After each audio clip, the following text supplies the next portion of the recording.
I have 6:30, so I need to call to order this special meeting.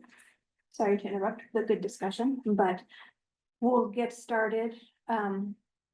This was to be a special meeting, the Green Mountain Water Sanitation District, April 29th. I have 6:31. Starting with calling the quorum. I am Karen Morgan present. Roger Wendell. We have only 2 directors to come tonight, so we do not have a quorum. We can proceed with the meeting and discuss the matters before us as a matter of general information that is not actionable. I have, to be honest, I didn't know if anybody would show up.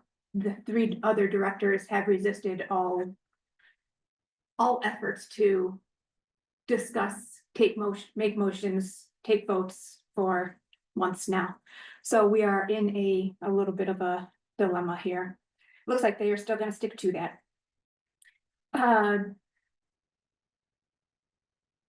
Any disclosure matters? I don't think we need to go through this whole agenda then. But we can go right into public comment, if anybody would like to make comment. Which side of the room would you like to start us off, Mike? Anything, Sarah? Well, I'm just here because I'm really worried about what they're planning to do in the federal center. And we went through this once before, and the city fought it very, very hard.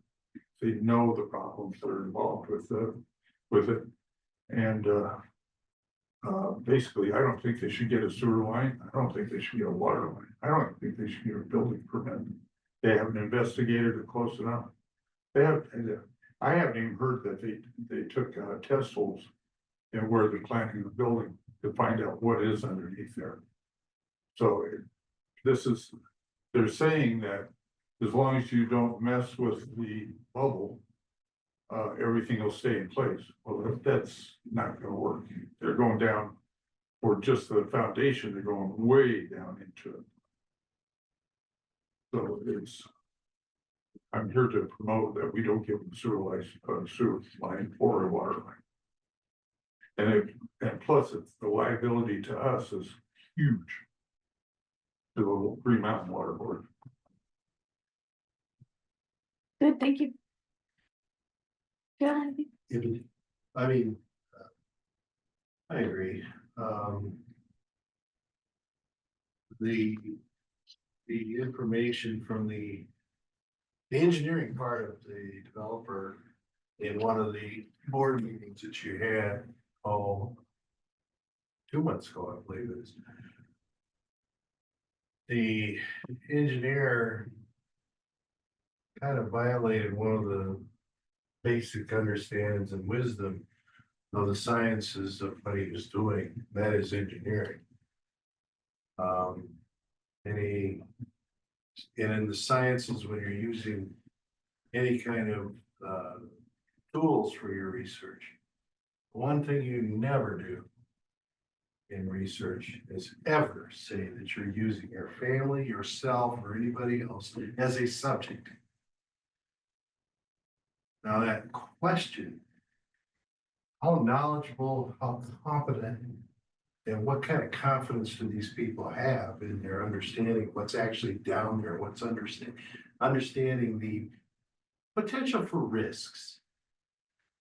And it's interesting that parallels what happened up there in Niagara with Love Canal, because the company that owned the property at that time that sold it to the school board, who eventually sold it to the developers. One of the developers, engineers, said, I would have my children live on there. And yes, the children are the ones that died, developed disabilities and permanent damage, both neurological as well as physiological. Anyway, and not to be too alarmist, but when somebody studies that area and tells us that they studied it like they would study any other farmland in Colorado or anywhere else in Wyoming or wherever they're going to develop. And uses the same terminology and the same research tools to analyze that, but not using the tools that you would use in evaluating a toxic waste dump. There's a question as to what is the competence of these people? I do appreciate competence in professions. That's one of them. It seems to be a little bit questionable there. Anyway, that was just my, as I'm looking at this, I was looking up, the dichloroethylene too, and how the chemistry of that thing has been researched for a while. And it doesn't go down according to gravity. It doesn't go up according to gravity. It goes wherever it wants to. And in the research of what happens when it seeps or moves, they found out that it could end up uphill and in somebody's basement. And those kind of factors have to be taken into consideration when evaluating these kind of projects. I know that they think that, well, all they have to do is be careful or something. I don't know what they were thinking about doing. Or they'll monitor the situation. I don't know what they think they're gonna do with that either. But the idea of, gee, I could put my children on there and let them play with it, didn't sound like somebody that is a competent engineer. Yeah, Okay, very good. Thanks for letting us know. Sean? Three things. My understanding is that 6 inches is about as deep as it's safe to go, according to by a source that was trying to get rid of the property. And one of the things that both the federal government, state government, and city government are notorious for is unloading their pollution problems off on private developers, because they have no liability exposure effectively. And therefore, it's easy for them to transfer that risk elsewhere. The easiest thing is to do what they're doing. Now, with Lakewood, I have multiple different concerns, but the primary concern I have from a liability standpoint for you is, my guess is your lines are gonna have to be how deep? Significantly deeper than 6 inches, right? I'm also under the impression that although there may be some facilities in certain parts of this area, not in this particular area, my impression is that most of your lines are elsewhere. I was hoping it wasn't part of your actual service area within your charter boundaries. I'm sorry if you're wrong about that. I guess my information stated. I grew up 2 blocks south of Casa Bonita, so I followed what's going on at the Federal Center.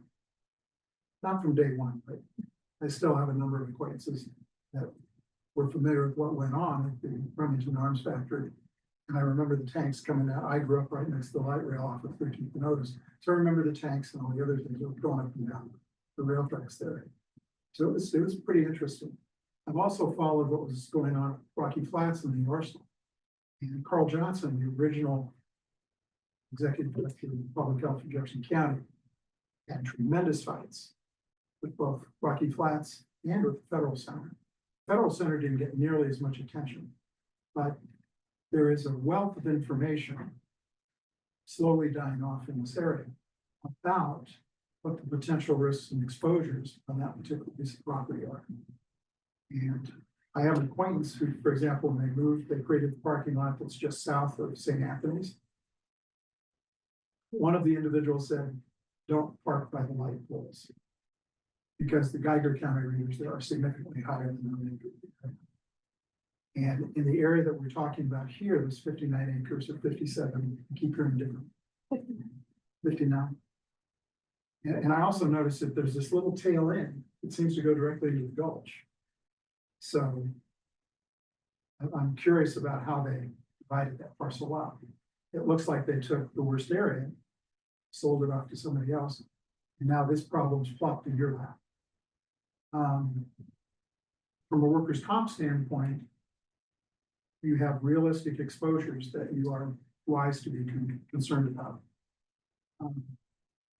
if you hire someone, for example, to dig all the necessary trenches and do the other work, and something turns up, unless you've got a contract, and I'm not sure how I even write it, that automatically assumed that they were going to both indemnify you and, in addition to that, take care of any problems that you happen to run across. They're gonna have the same problem when they lay the foundations. If I understand this correctly, we're looking at 6 or 7 story buildings, so those are gonna be pretty good foundations. So their assumption that they are not going to have problems is ludicrous. And the difficulty that Joan Postman, for example, had trying to get her federal information requests filled, which they have dodged every 6 ways past Sunday, both at the Colorado and federal levels, tell me that there's something we can get out there. There are enough people that used to work in the federal center that had exposure and were aware of what was going on. But there's been tremendous warnings, both in terms of uranium and a host of other industrial solvents and chemicals. I don't know about the triathlon.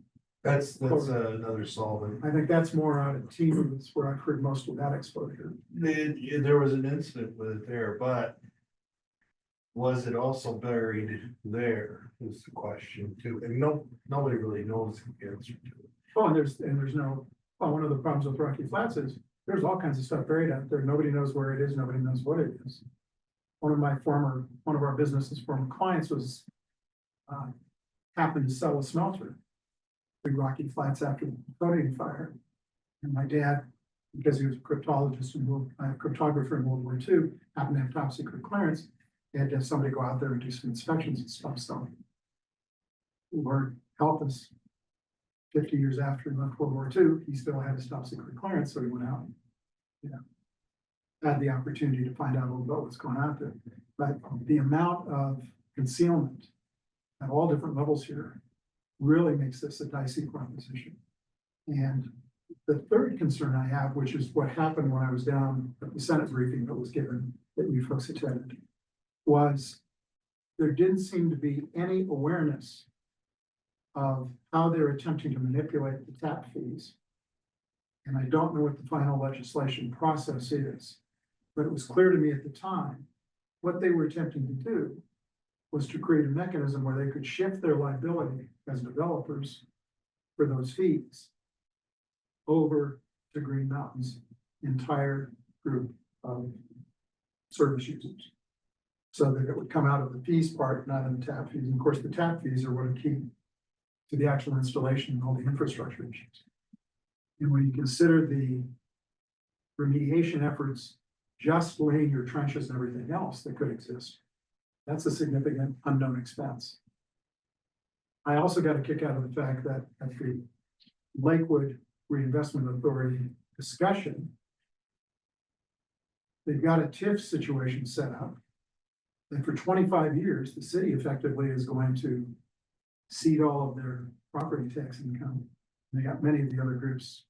I think Jefferson County, the county commissioner was only 65%. I think West Metro is a sliding scale that may have started out 35% that they retain.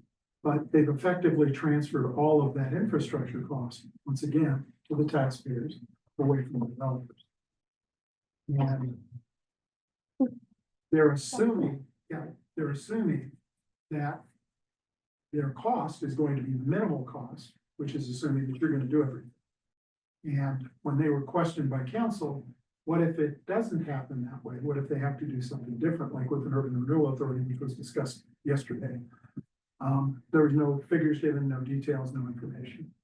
So once again, the city's hiding the ball, but that's just a lot of observations kind of from the peanut gallery, if you will, because I'm not directly involved. Although I am downstream from where they're at. And that's my primary concern. Thank you. Concern, thank you. Anything? Oh, yeah, why not? Okay, Why not? For those of you who don't know, I was on the board twice, replacing 2 former presidents who either elected to resign or had to resign because moving out of the area. So I'm familiar with when this project began in 2023. Sat in many executive sessions hearing advice from wise counsel. I have a somewhat substantial regulatory background and white collar crime background in the federal government. Should be a retired Air Force guy. Thanks for your service. Thanks. And I agree with everything you guys said. I agree with everything that the three people who aren't here have said when it was true. Not when they're just making stuff up, which that happens. It's okay. It's part of the political, don't have to tell the truth all the time. But unfortunately, all of our arguments are meritless because nobody's going to listen to them. Council already said they don't care what Green Mountain Water does. Last week, their meeting, they said, I don't know what Green Mountain Water is doing, but we'll provide sanitary sewer and the district just north of 6th Avenue, I can never remember the name, will provide the water. Well, it's going to get done. The problem is who's going to pay for it? The suit that's filed is pretty damn simple. It's the simplest lawsuit I think I've ever read. It basically says the board acted not in keeping with their mandate, their responsibility under their Title 32 Arbitrary and capricious.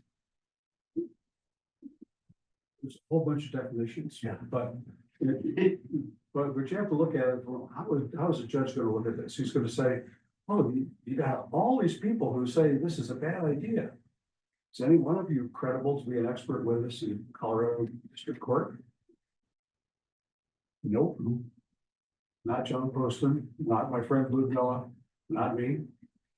But the other side has got experts that the government will assert are credible to the court. They're gonna be from Colorado's environmental folks. They're gonna be from the EPA. And some retired guy, like one of us, who's had all kinds of experience in life and knows what's buried or what isn't. Judge is gonna say, sorry, I'm not interested in that.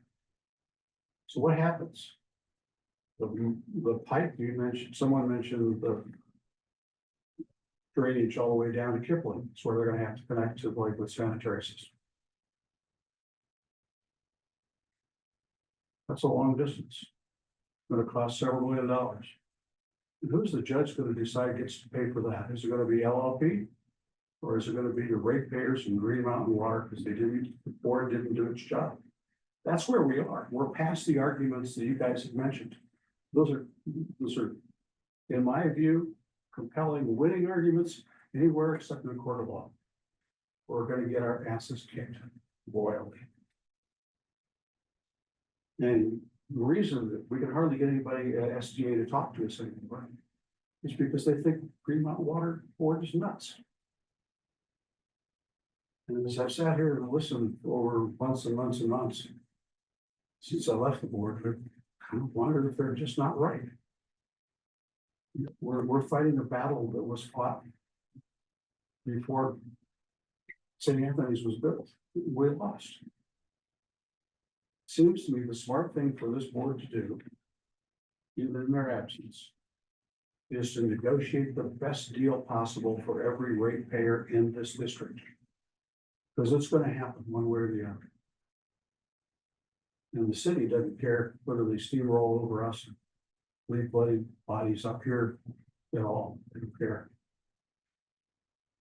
They're clearly 11-0 at this point. Yeah, and they said it in the meeting. They were all saying, don't know what Green Mountain's doing, but we'll vote for it. So what do you do? I'm curious about the tap fee issue, and I apologize for interrupting. I don't know if that's appropriate. Let's circle back to the tap fee issue. I can do that with you later on. Great. If I don't get through here later, but let's see if anybody else online needs to take your comment. Very well stated. Anybody online wish to raise your hand and make a comment? Vanilla. We need to unmute. Should be All right. able to go. Can you hear me? I had something written out. Let me hang up my phone. I don't know if my computer's gonna let me talk or not. It's been giving me a hard time lately. I told Sam he's gotta come fix it and he hasn't been over here yet. I'm gonna work on him.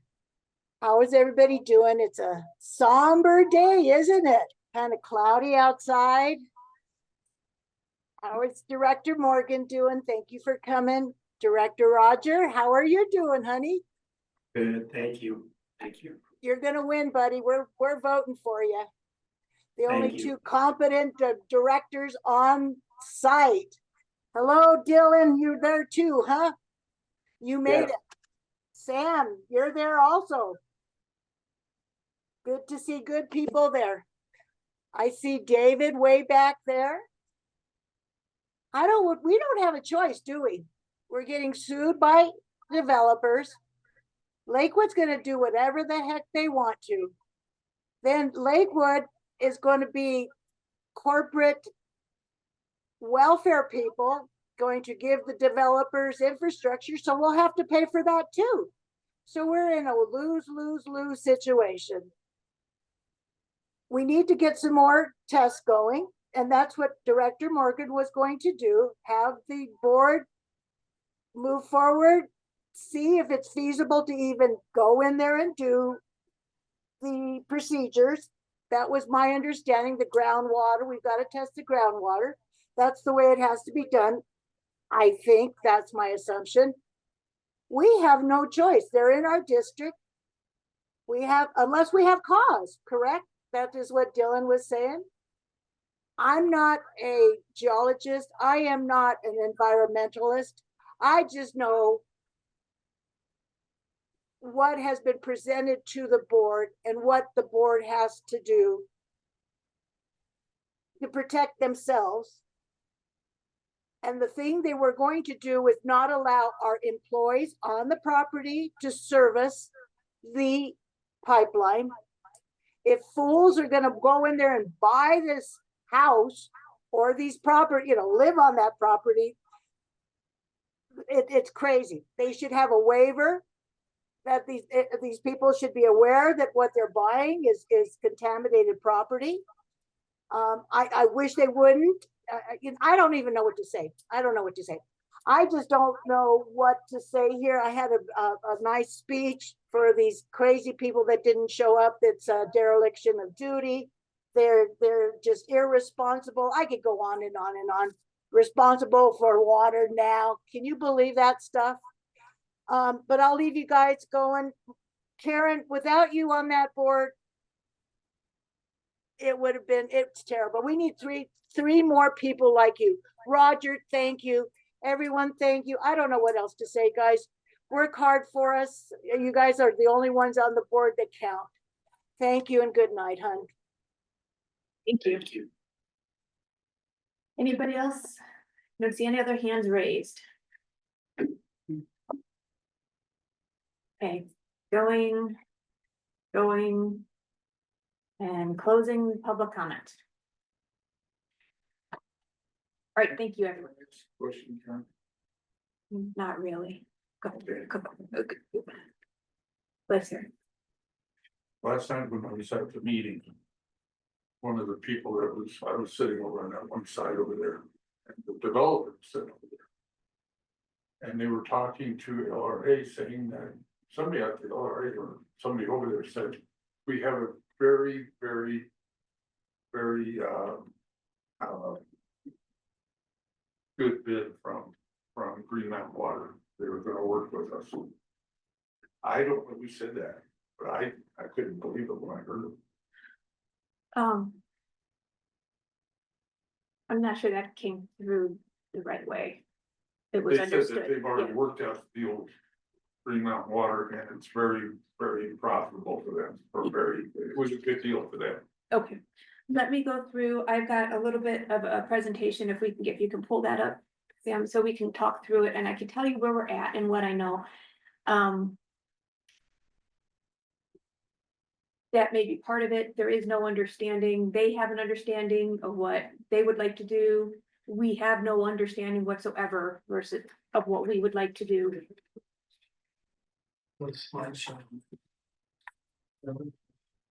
So I put a couple of notes together. Sorry to get this straight, Chair. Yeah.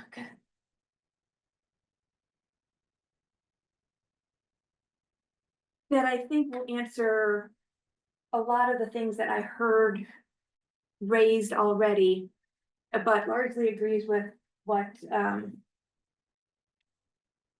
our former director here, Mr. Gardner, said about where we are at. We seem to be at, for our board members who are not here especially, they think that there are issues with this property. We all have concerns with this property, and that's what I've heard overwhelmingly. There are issues, we all have concerns, and we will never let it go. We will never let it be developed, and they are going to stop it no matter what. And a project approval, we are not at a project approval state yet. We are trying to do what you just referenced, Mr. Mueller, and in that we need a process. So the purpose of this meeting here is to do two things. It was a special meeting, kind of an emergency, because Lakewood will be having a meeting May 12th. That's the day before our next regular meeting. At that meeting, they will approve the Bend Metro District. This board is the only one that can object to an overlapping service area for water and sewer service. If we do not do that, if we do not have objections before, then we will lose, that's the public hearing, we will lose the opportunity to. And the city council will approve that metro district. There are problems with okay, I'm just gonna go on. The second issue is that process that I was talking about. Right now, the district is, I'm saying, we are illegally denying service because we're not even coming up with a process. We are not saying we have found this property to be unsafe. We have these concerns. That's what you're saying. And we have met these criteria. The developer has not met those criteria, and therefore we can deny you service. That's not what we're doing. We're just saying, we think you've done this stuff. And we're gonna ignore all evidence to the contrary. Not vote on it. We have not taken any formal votes to deny service. We're just gonna not make any decisions, not show up for meetings, and just kind of abdicate the decision and not do anything. That's creating its own problems for the district. Because this is within our boundaries. This whole property is in our boundaries, and they are our customers, and we have to serve them. Can you do the next one, please? So, issue number one is the Metro District. If they get their own Metro District without any objections from us, it makes it easier for them to bypass Green Mountain. What are we going to say if we didn't object to it?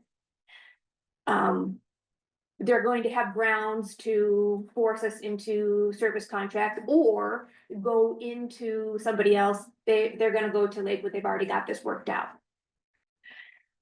I believe that Green Mountain, especially when we've got so many people that we are listening to from our residents, will be safer than the city who will rubber stamp it, or the developer doing it themselves. And they're not gonna, everything that you have raised as a concern will be brought to fruition. They will be overseeing themselves. So we can do it and we can check it over and make sure they do the checklist and make it safe. Or we give it up. If the big thing is, and I agree with Mr. Garner on the extra expense, is there any way? I didn't put in a map, but this property is at the corner of Sixth and Union. Okay? We can take a pipe down. If we put in a lift station, which is not in the original agreement, which there are problems with. So we have a gravity, we have a couple different options that I'm not gonna get into, but no matter what, the absolute most expensive option would be if the developer goes through the city for service. They will have to go up north along Sixth Avenue, down Kipling to Kipling and Alameda. That they're gonna have to do something, I don't even know where they're going. They're working with, did you guys see this, with CDOT or with GSA to go along Sixth in one of theirs. GSA. One of them said, I don't know if GSA is on the south side, if they go on the north side, it'll be CDOT, because one of them said they'd have to go north, cross Sixth Avenue to provide service. If you have to, can you imagine providing that, the cost? So if they have to do that, the cost of that is going to be added to the lawsuit that is already pending against us.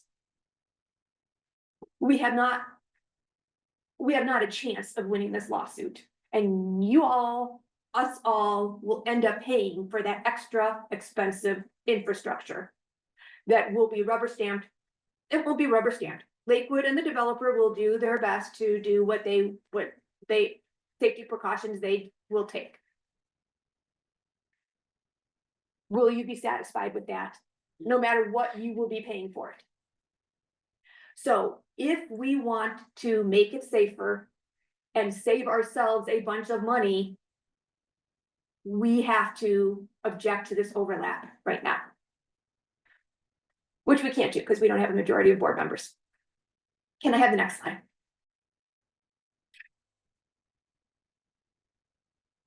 This is about the process. What we have been doing so far is talking about all of the concerns about this. It's a fixer-upper property is how I'm trying to think about it. If you have a house that's in your neighborhood and it's falling apart and it's a safety hazard and there's rats everywhere, it's a mess and you don't want it. You don't tell people there's nothing that we can do about it. Look at it. If we touch that house, the rats will get everywhere. This is true. It's awful, but there is a process and you can't just say, no, never fix it. So there's processes in place. What we need to do is just make this safe process. And if they can't meet the goals that we can already require, that's within our power, then the development doesn't go forward and until they meet it, if they meet it. But we say, meet this and then go forward. That's not to say that it will go forward. It doesn't mean that the development is going to happen. What it means is we have a way. If we don't even give them a way to go forward, we are, again, illegally denying service. And that's another reason why we will lose a lawsuit. Next slide. Nobody on the board, nobody on residents, nobody anywhere has a policy disagreement that we want to do this safely. What there is a misunderstanding about is whether or not we have to do some things. My interpretation is that as a service district, and this is what we've heard, you can read it plainly in statute. We've heard legal advice. This is the way it is. We are a service district. We have to provide service for the customers. So we need to do these things.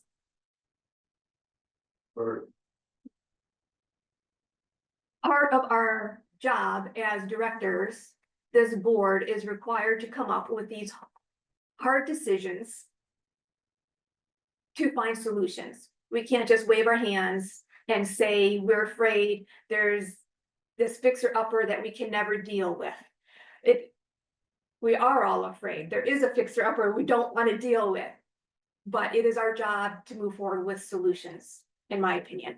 So we have options about moving forward. I'm next. Our options are to do what we have been doing. We can do nothing and keep delaying. And as I explained, that's going to cost us more in damages, legal cost. We're going to lose the opportunity to impact the safety with our independent oversight.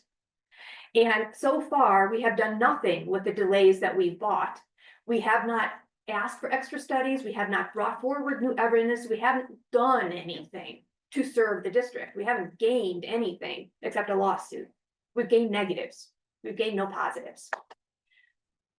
Second option is to determine that there is no possible process. We have found that it is a horrible place and there is absolutely nothing that they can do to fix it up, and formally vote to deny service. That would be the upfront way to handle it, rather than just saying, we're never gonna make this decision and delay. That is not what we are doing. I also think no matter what, option number 1 or 2, this ends in lawsuits that we will not win and we will end up paying for the development. And option 3 is to do our jobs and establish a process. Let them do what they can, and if they can't, that's not our fault. We have done our jobs. Let's do our jobs. Next one, please. And again, I think that this is not only an obligation, but an opportunity for us to be able to take your concerns and make sure they're addressed adequately, not just ignored, but with other people. Next. So our current process plan, that's our job. For regular developments, this is just what's known as our rules and regs. Everything is already written down. We have this. This is normal. We are required to do this within our boundaries, and we do. The board is the ultimate oversight on the process, and the directors are responsible for amending this plan if we need to. And for example, we have done that already for all new developments because we are so near the capacity limits on everything that all new developments, our rules and regs say you may have to do a study for capacity. Now we are requiring studies for everything so that we can build. And that's just the way it is. We can do that here. We can ask for more studies. We can put more requirements in. And that's what we have started to do. If we don't do that, again, I think it's a application of duty. Oh, next, please. I repeat myself a lot. I apologize in here.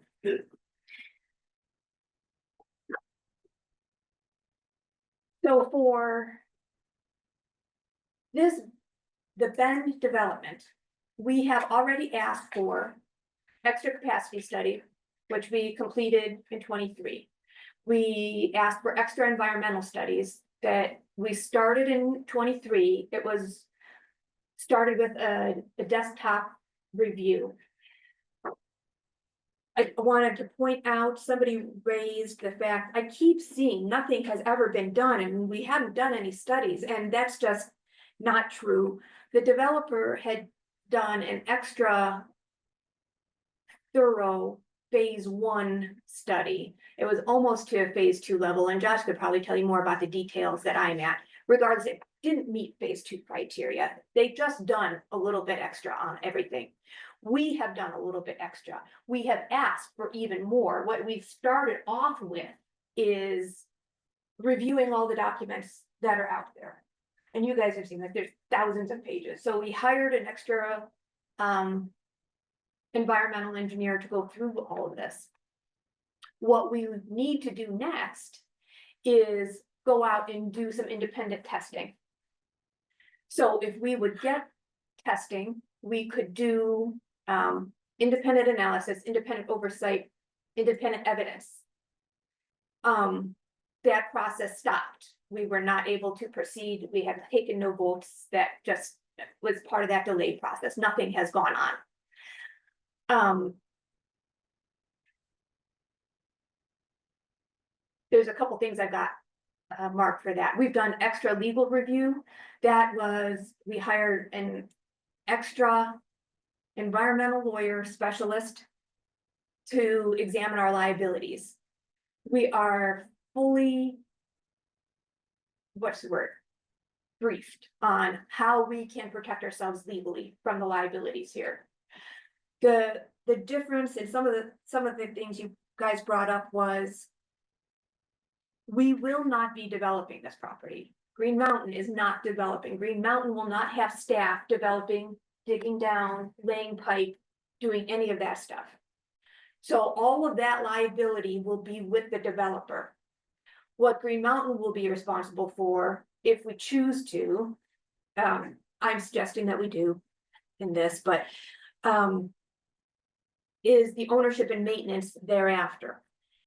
And there is a path to say we have tested it before it was within what, 6 or 12 months that we have to test it and go through another phase 1 study, take ownership, and then that protects us from future liability beyond what may still fall to the federal government for being an unknown contaminant. So we've got multiple routes that we are not at risk here. So we feel pretty good about that. And actually, the Director Little found this lawyer when we started looking. He brought it to our attention. So he knows that's going on and that we have all that. We can do anything else that we need. We can make anything else that we need a part of the plan. And I am not sure, I wanted to make a note that all of these things started as Mr. Garner said, well, he was on the board. So some of the directors who are here may not even know that there was a process that they stalled. We're just in stall mode. Thank you. So I have written out, and actually, Josh, do you think you can make extra copies for I have. our, great. Anybody would like to see the plan and start looking it over? This is not actionable tonight. We don't have anybody to do it, but I don't think even that I was recommending a vote tonight. Thanks.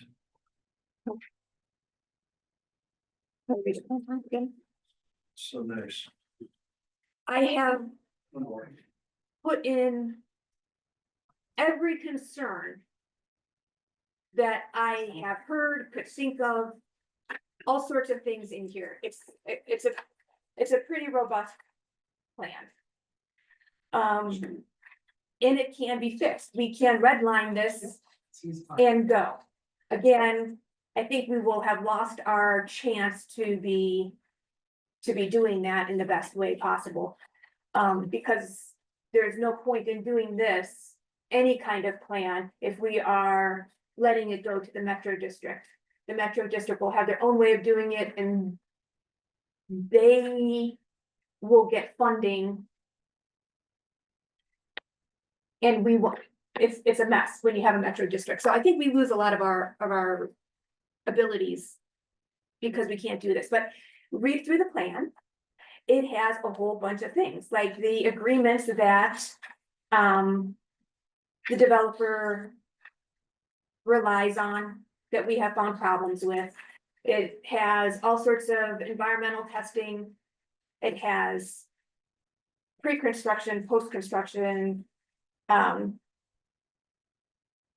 environmental things, different requirements. And some of this, we did go through back and forth with the developer. To your point, Mr. Miller, we did go back and forth. What the developer would like to see, which was an option that was raised, is to say, to make sure we have zero liabilities, we will not take ownership of this infrastructure ever. We will pick up the point of service at the south end of the property and treat that metro district as one customer, as opposed to each unit as a customer. And that works if they're a metro district. We don't have any financial benefit to that. We have no environmental benefits to this. There's nothing there for us. It would be very easy for the developer though. So that's their preferred route. Basically, we're just gonna bring the taps to their front door. And they're gonna put them in, or are we gonna put them in? They're gonna develop everything and then, yeah, we'd have to, So we don't have any expense if they put in their own. right. It'll go directly to Right. that, to them. Yeah. Let's see, what else is in here? There is some of the some of the environmental testing calls for more environmental testing or more remediation on that north end before we even start looking at any development. And they have been saying, no, we're only gonna do the south end. So, everything that I could think of is in here. That does not mean that it would go forward. It would need extensive redlining. It would need extensive, it's had very brief. I didn't, be able to review it. It would need extensive work. But this could get the ball rolling if we could agree. And obviously, we can't even agree to come talk about it. So. Yeah, Three things. Where I'm confused. all right, The West Colfax Community Association meeting, yes, the Ben was there. yeah, They clearly stated they have two phases. The south phase and the north phase. So whatever statements they make to the contrary of that, that's not what they presented in public roughly a month ago. Second thing is Lakewood yesterday at their late LRA, whatever it is, made an interesting comment. They appear now, they were talking about the urban renewal project as opposed to a metro district, because they said they had no ability to create or improve a metro district, but they did have an urban renewal authority process. And in that process, they talked extensively about the TIF, the tax supplement, process. And they gave a $25 million amount that they were going to use for infrastructure. And they mentioned specifically, including using those tax items for water and sanitation development, in addition to streets and roads and everything else. Those are things that there seems to be some miscommunications on. Maybe I didn't quite listen to it, but I listened pretty closely. They also projected it was going to cost $89 million over 25 years. And they really never explained where the $25 million of weight is going to come up with, other than I'm assuming they're going to do some kind of bond process. And they're going to use those projected revenues to fund it from the tax increment financing. Now, the only reason I bring that up is you gave me three pieces of information I didn't have with regard to them working with another water and sand district and everything else.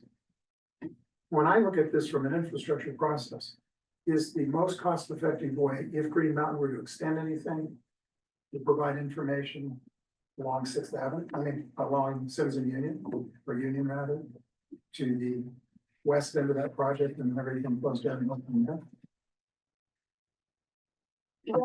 I know that you've got a pipeline that is in this general vicinity. There are some questions about.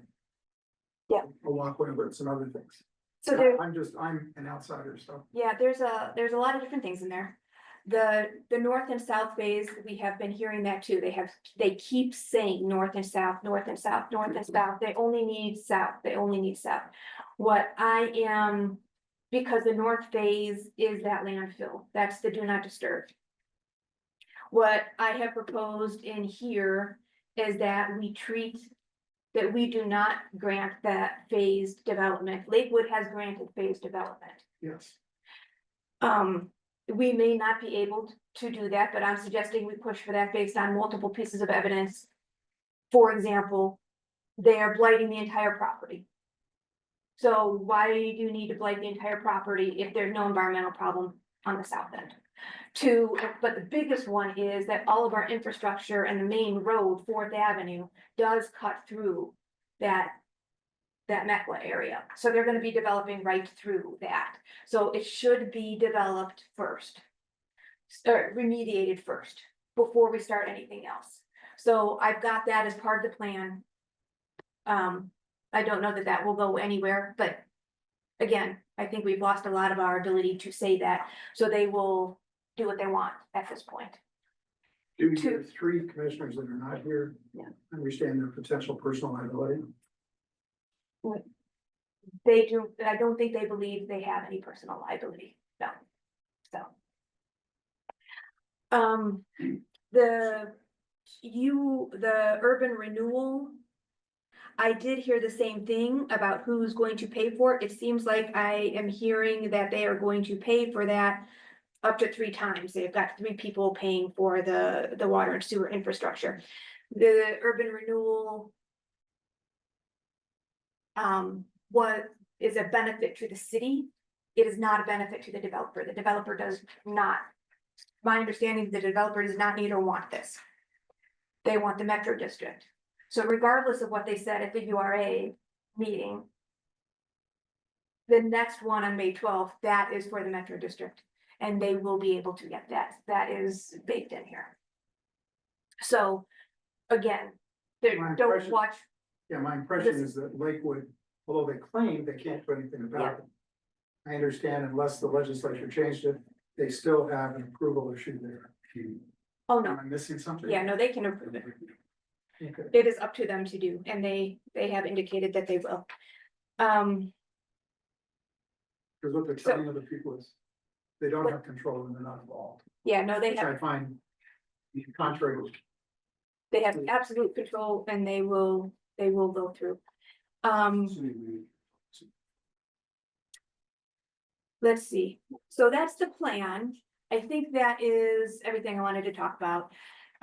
If I wanted to make sure that I said, the point of this is to say, any concern that we have that can be raised, it's Green Mountain's job, it's our director's job to address the concerns, put it in a process, and say, here's the process for the developer, you have to meet these criteria.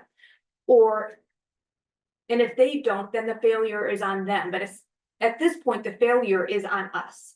So we are assuming all of the legal risk and all of the damages cost, because we haven't done the first step of our job. So that is it. I also, at the very minimum, wanted to get approval for that overlapping district opposition, which means, which we cannot do, but we have a very well-written statement to oppose that with our objections on that. So at this point, Green Mountain Board is unable to act because we do not have a majority. The city will take over, and everything that you guys have brought up and everything that has been brought up, you will have to hope that the developer and the city of Lakewood will listen to you. That's not possible. So I kind of knew that I didn't know that they would, and I've heard from a couple people that they were talking to each other, going to actively work together and boycott a meeting.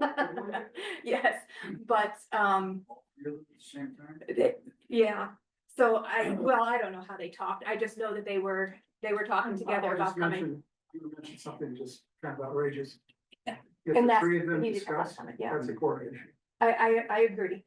And all I can say is that they are not here.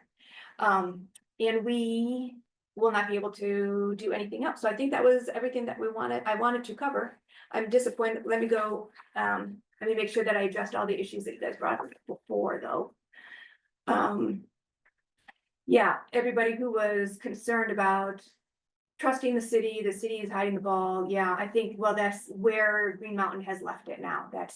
So thank you, Director Wendell, for being one to show up and do your job. I think that is a responsible decision, and I needed to make the try, even if we did not even vote on anything, to try and advance the concept of we need to do our jobs.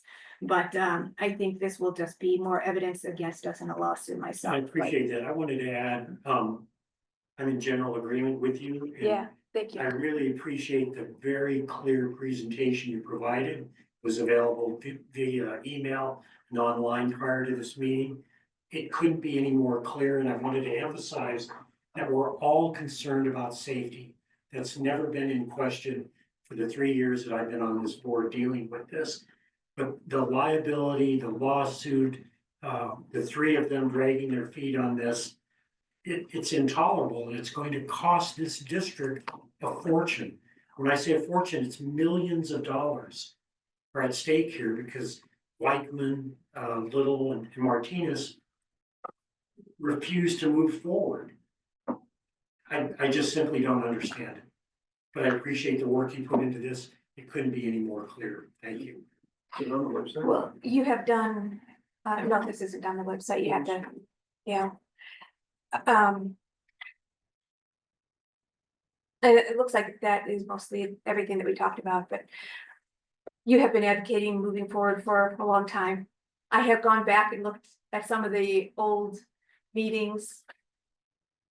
I'm not a patient person, and I look at those old meetings and I'm like, wow, how did I get through that with, okay, fine, we'll delay again. Why don't you go ahead and reach out and talk and then watching some of our directors shut down the conversation when it wasn't what they wanted to hear. So, there's nothing else we could do.